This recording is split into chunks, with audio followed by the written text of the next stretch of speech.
Double decker bus के नीचे आकर 10th क्लास की तालिबा की मौत। गच्चीबौली में दिल दहला देने वाला सड़क हादसा। रियासत तेलंगाना के दारुल-हुकूमत शहर हैदराबाद के गच्चीबौली फ्लाईओवर पर एक दिलखराज सड़क हादसा पेश आया, जिसमें 10th क्लास की 16 साला तालिबा प्रभाती चातरी हलाक हो गई। हादसा इस वक्त पेश आया जब प्रभाती अपने भाई सम्मान चातरी के साथ मोटरसाइकिल पर गच्चीबौली से लिंगमपल्ली जा रही थी। दोनों बहन भाई 10th क्लास का इम्तिहान देकर वापस लौट रहे थे कि अचानक एक आरटीसी डबल डेकर बस ने नीचे आ गए।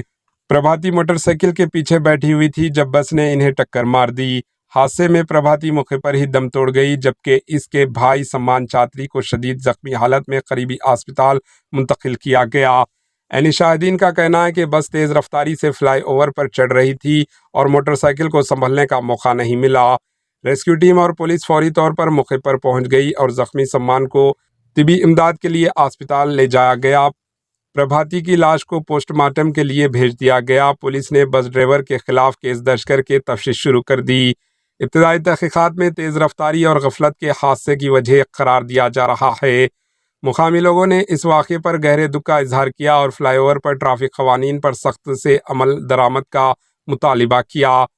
प्रभाती के अहले खाना सदमे की हालत में हैं और इनका कहना है कि वो अपनी बेटी के बगैर ज़िंदगी का तस्वुर भी नहीं कर सकते। यह हादसा शहर हैदराबाद में बढ़ती हुई ट्रैफिक परेशानियों और सड़कों पर हिफाजती इक़दामात की कमी की तरफ एक बार फिर तवज्जो मुतबादिल कराता है।